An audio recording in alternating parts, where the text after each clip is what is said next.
Hello dear friends, welcome back to this YouTube channel. आज से हम एक नई सीरीज़ स्टार्ट कर रहे हैं इसमें जिसमें बीएससी फर्स्ट ईयर का सिलेबस जो है वो आप लोगों को मैं नोट्स के फॉर्म में करवाने की कोशिश कर रही हूँ। ये सिलेबस एचपीयू के जो बीएससी फर्स्ट ईयर के स्टूडेंट्स हैं उनके लिए बहुत ही बेनिफिशियल है। इसके अलावा इफ़ यू आर फ्रॉम +1 और प्रिपेयरिंग फॉर नीट तो भी ये आपके लिए बहुत इम्पॉर्टेंट है। Even for TGT and PGT की तैयारी अगर आप कर रहे हैं तो भी ये कोर्स आपके लिए बहुत बेनिफिशियल रहने वाला है। तो कोर्स कोड जो है वो है BOTA 101 which is biodiversity in which microbes, algae, fungi and archegoniates are included. In this course, the first section is of algae और algae में पहला जो टॉपिक है वो है जनरल कैरेक्टरिस्टिक्स ऑफ algae। इसको हम आज करने जा रहे हैं। तो ये जो नोट्स हैं आप इनको सेम टू सेम आपके एग्ज़ाम्स में भी लिख सकते हैं। आप इनको छोटा भी कर सकते हैं और बड़ा भी कर सकते हैं। तो let's start with general characteristics of algae। पहले टॉपिक को समझते हैं, general characteristics of algae. General character का मतलब होता है ऐसे कैरेक्टर जो आपको हर एल्गी में लगभग देखने को मिल जाएंगे। इन कैरेक्टर्स के बेस पर आप ये कह सकते हो कि ये जो प्लांट है ये एल्गी है या नहीं है। जैसे आपने पॉन्ड्स में देखा होगा बरसात के टाइम में ग्रीन कलर का कुछ स्लाइमी से पार्टिकल्स या मॉलिक्यूल्स तो नहीं बोलूँगी लेकिन पार्टिकल्स जो हैं वो आपको ज़रूर देखने को मिलते होंगे। कुछ स्लाइमी जैसी चीज़ें जो देखने को मिलती होंगी ग्रीन कलर की, तो वो क्या है, दैट इज़ एल्गी। तो एल्गी सिर्फ वही नहीं होती हैं और भी बहुत सारे टाइप्स की होती हैं। तो broadly what is algae?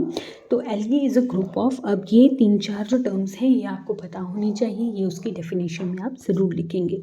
Algae is a group of 1 chlorophyll bearing autotrophic organism. Chlorophyll bearing यानी यहाँ पर क्या होती है, फोटोसिंथेसिस होती है, that's why they are chlorophyll bearing autotrophic, अपना खाना खुद बनाते हैं, ऐसे ऑर्गेनिज्म हैं। सिंपल थैलॉइड, थैलॉइड वर्ड का यहाँ पर मतलब है ऐसे प्लांट्स जिनमें ट्रू रूट, स्टेम और लीव्स का डिफ्रेंसिएशन नहीं होता है। आपको उन प्लांट्स में लग सकता है कि ये इसकी रूट्स हैं, ये इसकी स्टेम हैं, ये इसकी लीव्स हैं, बट वैसा होता नहीं है। लार्जली एक्वेटिक, अब एल्गी जो है वो मोस्ट ऑफ द टाइम कैसी होती हैं, एक्वेटिक यानी पानी में रहने वाली होती हैं। ये यूकैरियोटिक भी हो सकती है और प्रोकैरियोटिक भी हो सकती है। तो algae is a group of chlorophyll bearing autotrophic simple thalloid largely aquatic eukaryotic और प्रोकैरियोटिक ऑर्गेनिजम्स। नाउ कुछ टर्मिनोलॉजीज हैं जैसे फाइकोलॉजी। फाइकोलॉजी क्या होता है, स्टडी ऑफ एल्गी। अब किस बंदे ने सबसे पहले टर्म एल्गी को कॉइन किया था, वो था लिनियस। और फादर ऑफ फाइकोलॉजी या एल्गोलॉजी जो है वो कहा जाता है फ्रिट्ज को। और इंडिया में अगर हम बात करें तो father of modern algology of India ये कहा जाता है MOP अयंगर को। ये आपके कम्पिटिटिव एग्ज़ाम्स के लिए 4-5 क्वेश्चंस जो हैं यहाँ से तैयार हो गए। और इसको जो MOP अयंगर है इनको हम जानते हैं इनकी बहुत इम्पॉर्टेंट डिस्कवरी के लिए जो है फ्रिट्शिएला ट्यूबरोसा। अब हम कैरेक्टरिस्टिक्स की बात करते हैं एल्गी की कि इसके क्या क्या कैरेक्टरिस्टिक्स हैं। तो सबसे पहले ये वही कि यूकैरियोटिक होते हैं, प्रोकैरियोटिक भी हो सकते हैं, यूनिसेल्युलर से लेकर मल्टीसेल्युलर ऑर्गेनिज्म होते हैं। यूनिसेल्युलर का मतलब क्या है, एक ही सेल जो है उसमें पूरा का पूरा लाइफ साइकिल और सर्वाइवल के सारे जो भी काम होते हैं मेटाबॉलिज्म के वो उसी सेल में होंगे। और मल्टीसेल्युलर का मतलब क्या होता है, मल्टीसेल्युलर का मतलब किसी ऑर्गेनिज्म में एक से ज़्यादा सेल जो हैं वो प्रेजेंट होते हैं और वहाँ पर clear cut division of labour होता है। थैलॉइड प्लांट पॉटी होती है, ये आपको मैंने समझा दिया। वेस्कुलर टिश्यू सिस्टम नहीं होता है। वेस्कुलर टिश्यू सिस्टम में क्या आते हैं आपके जाइलम, फ्लोएम, ये जो हैं, ये वेस्कुलर टिश्यू सिस्टम जो है वो नहीं होता है, चाहे आपका जो थैलस है वो जितना मर्जी कॉम्प्लेक्स हो जाए, लेकिन वहाँ पे जो वेस्कुलर टिश्यू सिस्टम है वो नहीं होता है। ये क्लोरोफिल बियरिंग ऑटोट्रॉपिक ऑर्गेनिज्म होते हैं। कुछ को छोड़ के ये लगभग सारे ही एक्वेटिक होते हैं, यानी पानी में रहने वाले होते हैं। लेकिन अगर ये पानी में नहीं रहते हैं, फॉर एग्जांपल ये टेरेस्ट्रियल है या एरोफाइट्स है या थर्मोफाइट्स है, तो भी वहाँ पर इनको एडिकेट मॉइस्चर चाहिए इनके सर्वाइवल के लिए। तो एल्गी इज एक्वेटिक और they need moisture for their survival. Characteristic pigments जो होते हैं वो एल्गी की थैलस में प्रेजेंट होते हैं, सेल्स में प्रेजेंट होते हैं, और इन्हीं कैरेक्टरिस्टिक पिगमेंट्स की वजह से इनका डिस्टिंक्ट कलर होता है, और उन कलर्स के बेस पर हम एल्गी को डिफ्रेंशिएट करते हैं, जैसे green algae, red algae, brown algae, yellow green algae, blue green algae, ठीक है, और भी बहुत कुछ। फूड रिज़र्व जो होते हैं, जैसे ह्यूमंस हैं तो ह्यूमंस का फूड रिज़र्व ग्लाइकोजन है, प्लांट्स में स्टार्च होता है, उसी तरह से एल्गी का जो फूड रिज़र्व है वो होता है पॉलीसेकेराइड।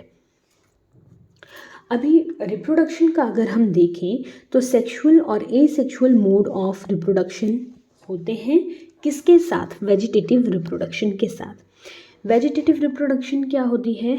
जिसमें जो प्लांट का पार्ट है वही जाकर आगे क्या करता है, नए पार्ट को बनाता है। एसेक्सुअल रिप्रोडक्शन क्या हुआ? जहाँ पे सेक्सुअल फ्यूजन नहीं होता है, सेल्स इन्वॉल्व नहीं होते हैं मियोसिस में। और सेक्सुअल रिप्रोडक्शन क्या होता है? सेक्सुअल रिप्रोडक्शन होता है जहाँ पे आपकी मियोसिस होती है, फर्टिलाइजेशन होती है, और उस फर्टिलाइजेशन के बाद एक नया ऑर्गेनिज्म बनता है। अब यहाँ पर अगर हम सेक्स ऑर्गन्स की बात करें तो वो सिंगल सेल्ड होते हैं, लेकिन अगर वो मल्टी सेलुलर भी हैं तो हर एक सेल जो है वो क्या होगा, वहाँ पे फर्टाइल होगा। ऐसा नहीं होगा कि उस ऑर्गन की, जो सेक्स ऑर्गन है उसके जो सेल्स होंगे वो कुछ स्टेराइल होंगे। स्टेराइल मतलब जो आगे चलकर पार्टिसिपेट नहीं करते हैं in the process of fertilization and reproduction, तो वो स्टेराइल सेल्स नहीं होते हैं। स्टेराइल जैकेट सेल्स जो हैं वो कवरिंग एल्गी में प्रेजेंट नहीं होती है। एम्ब्रियो की फॉर्मेशन नहीं होती है फर्टिलाइजेशन के बाद एल्गी के केस में। ज़ाइगोटिक मियोसिस हमें यहाँ पर देखने को मिलती है। ज़ाइगोटिक मियोसिस का क्या मतलब है? आपके पास दो गैमीट्स हैं, male gamete, female gamete, fertilization हुई, फर्टिलाइजेशन के बाद क्या हुआ, वहाँ पे डिप्लॉयड ज़ाइगोट बना। अब ये जो डिप्लॉयड ज़ाइगोट है इसमें रिडक्शनल डिवीज़न होगी और आपके पास हैप्लॉइड सेल्स जो हैं वो अगेन बन जाएंगे। वही हैप्लॉइड सेल्स आगे जाके क्या है, एक प्लांट बॉडी को प्रोड्यूस करेंगे, ठीक है। स्पोरोफिटिक और गैमेटोफिटिक जनरेशन्स जो होती हैं वो इंडिपेंडेंट होती हैं एक दूसरे के। स्पोरोफिटिक जनरेशन डिप्लॉयड होती है और गैमेटोफिटिक जनरेशन जो है वो हैप्लॉयड होती हैं। और लास्ट है इसमें कि under favourable conditions the gametophyte multiplies asexually to produce spores called mitospores, ठीक है। अब जो गैमेटोफाइट है, मैंने क्या कहा, गैमेटोफाइट कैसा होता है, हैप्लॉइड होता है, वो एसेक्सुअली मल्टीप्लाई करेगा, मतलब वहाँ पे क्या होगी, माइटोटिक डिवीज़न होगी। अब वो माइटोटिक डिवीज़न से डिवाइड कर रहा है तो हैप्लॉइड विल रिमेन हैप्लॉइड, ठीक है। तो क्योंकि वहाँ पे माइटोसिस हो रही है तो फर्दर जो स्पोर्स बन रहे हैं उनको हम बोलते हैं माइटोस्पोर्स। और क्योंकि ये माइटोस्पोर्स जो हैं, माइटोसिस से जो स्पोर्स बने हैं ये फ्लैजिलेटेड होते हैं, फ्लैजिला इनमें प्रेजेंट होता है which is a hair like structures help in the locomotion, ठीक है।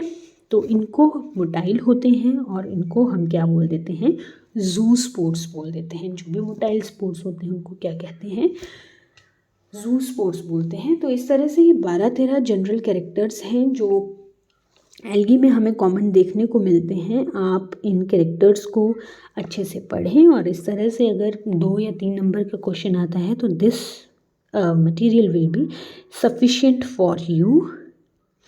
नेक्स्ट में हम करेंगे ecology and distribution of algae. तब तक के लिए आप इस वीडियो को ध्यान से देखिए और थैंक यू वेरी मच।